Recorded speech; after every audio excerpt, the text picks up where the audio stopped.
Hey guys, I hope you're doing well. My name is Quinn and welcome back to my channel and another Dyson Airwrap Follow-Up video. So in this video, I want to do a comparison between the Dyson Airwrap and the Revlon One-Step Dryer and Volumizer. So I've actually been meaning to do this video for a while now. I kind of have been a little bit sidetracked and I'm a little bit behind on my videos, so I apologize this video has taken so long. So as much as I've been loving my Dyson Airwrap, I know that the #1 complaint for the Airwrap is its price. Because let's be honest, at $500 or $550, it's ridiculous. It's probably the most expensive hairstyling tool out there. And because the Dyson Airwrap is so expensive, I was actually hoping to find a dupe at a more affordable price that will give you the same type of styles as the Dyson Airwrap. And so when I did my research, the Revlon One-Step Hair Dryer and Volumizer kept coming up. This has so many great reviews. It's supposed to be like an amazing product in itself, and I know that this has been on the market for I think years now, but this is my first time trying it. We got this on Amazon for $55. So it is a fraction of the cost as the Dyson Airwrap. And because it is a hair dryer and volumizer, it's supposed to dry and style at the same time, which is the same thing the Dyson Airwrap is supposed to do. So I'm gonna put these to the test and see if this is a good replacement for this. So obviously in this video, I really can't compare all of the capabilities of the Dyson Airwrap and the Revlon styler, just because the Revlon styler just has one attachment and the Airwrap has multiple attachments that's able to create different styles. So the Dyson Airwrap is definitely more versatile, but in this video I'm just going to be comparing the Revlon styler to the Dyson Airwrap's volumizing round brush. Before I actually go into comparison, I actually do want to take a closer look at the Revlon One-Step Hair Dryer and Volumizer, just because, you know, I've done so many videos with the Dyson Airwrap. You guys know like the specs and information about that. I want to do the same thing for this, just gonna make it a fair review. So the Revlon styler, like the Dyson Airwrap, also uses negative ion technology, which helps reduce static, reduce frizz, and also creates a smoother look. This has a ceramic coating, which is actually supposed to help create even distribution of heat, and so it protects hair from overstyling because it helps dries the hair faster. Another difference with the Revlon styler is the brush itself is like this oval shape, and this is supposed to help create extra lift. It smooths and it also helps curls the ends.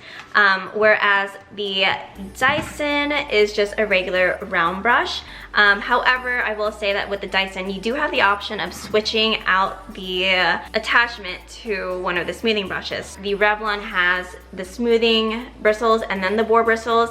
The Dyson has, I wouldn't even say these are boar bristles because this is like plastic, kind of like the bristles that you would find in a blowout brush. So what I'm gonna do is just divide my hair into two parts and just use the Revlon on one side and the Dyson on the other side. So my hair right now is, I want to say, like 80% dry. The tips are still a little bit wet, but for the most part it's just slightly damp. The heat controls on the Revlon is down here close to where the cord is, and there are 3 settings and there's no heat control. So it's just cool, low, or high. Whereas the Dyson also has 3 heat settings, cool, low, and high. However, with the Dyson, you also can control the fan speed. So like how strong you want the airflow. So I'm going to use both of these on the highest heat setting with the highest fan speed. So I'm gonna turn the styler on first.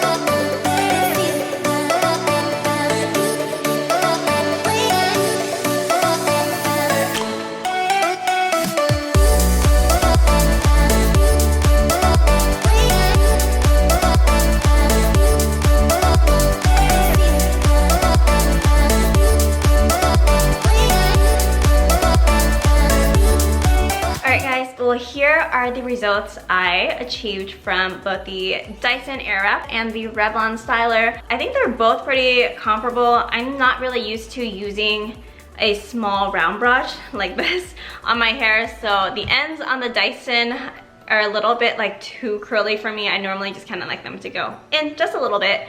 And that's why I've been using the firm smoothing brush for the Dyson when I've been styling my hair, and I have absolutely been loving it. It honestly saves me so much time. I think that both stylers are really comparable. They gave me very similar looks.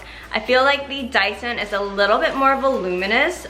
There's a little bit more volume on this side. Both stylers gave me a really nice, smooth, shiny look, and I do like them both. The Revlon styler, I noticed, did take a little bit more time to dry and style my hair than the Dyson did. I also like that the Dyson actually has the heat control, so I use it on the highest heat, but most likely use it on the low heat setting. That's what I normally use on my hair, and I love it because you still get a lot of airflow with this. Whereas this, there's not an option to control airflow. You just get the low and high setting, and then whatever temperature comes with those settings and whatever airflow comes with those settings.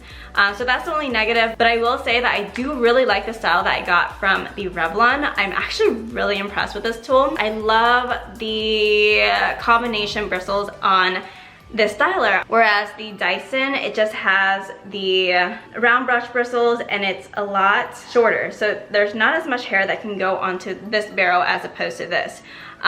Also with the Dyson, you have the option of using the other smoothing brushes. These bristles are a lot longer than the bristles for the volumizing round brush.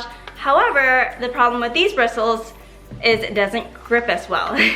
So in that sense, I really like that the Revlon kind of has both bristles in one tool to help grip and detangle at the same time. But for the purposes of this video, I just use the volumized round brush just because I felt like that was more comparable to the Revlon than the smoothing brush attachment. And also I know that Malibu has a video out comparing the Revlon and the soft smoothing brush attachment, so I wanted to kind of make this a little bit different. Weight-wise, I feel like they're both pretty comparable. They are both pretty lightweight. This one I was getting at 14 ounces.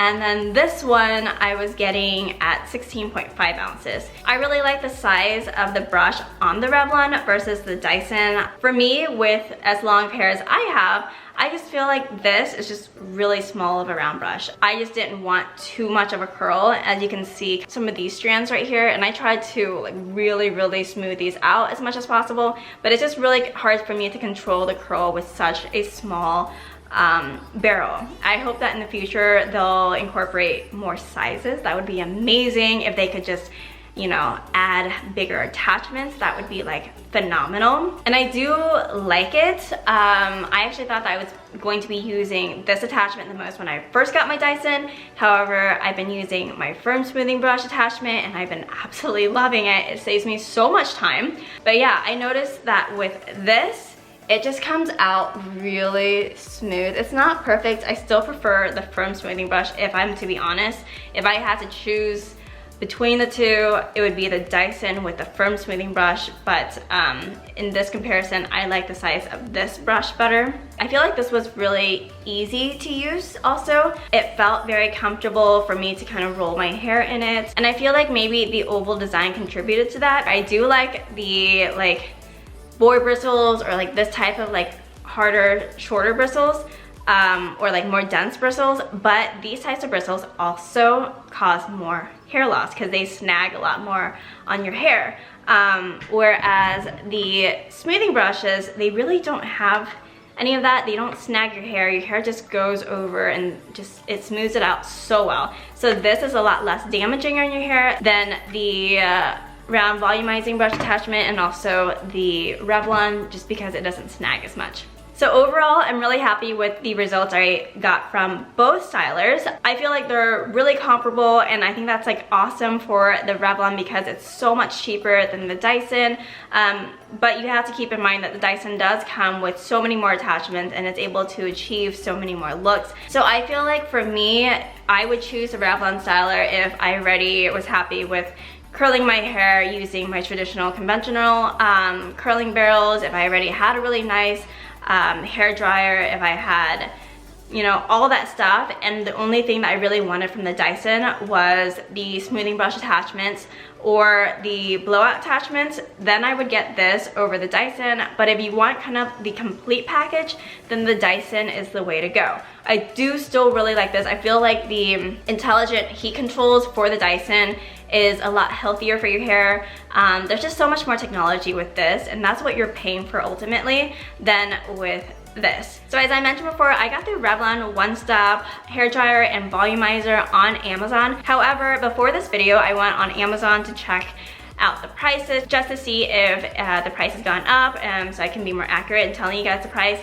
And they're sold out of the actual Revlon styler. Now that the Dyson Airwrap's come out and the Dyson Airwrap is sold out, I feel like the popularity of this tool has actually gone up also, and I feel like that's why this was sold out on Amazon. But because of its popularity, I feel like there are a lot of imitations out there, a lot of fake tools out there. So I just want to say a word of caution. Be really, really careful when you're online, when you're on, even on Amazon, when you're buying this, because some of the tools that look exactly like this are not Revlon. And honestly, I hate that I have to say that nowadays, because there's just so many like sketchy sellers online now. But I just don't want you guys to like get the wrong products and it not work as well. And it's not, you know, this has a 4-year limited warranty, whereas if you get a random product online, it's not gonna have that warranty. So I just want to make sure that you guys are, you know, protected from that.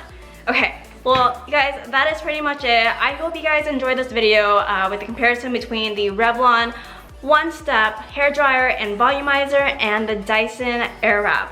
Let me know your thoughts and opinions in the comment section below. Give this video a like if you enjoyed it. And if you haven't done so already, be sure to click on that subscribe button right there so you can see more videos like this. I hope to see you guys next time. Bye!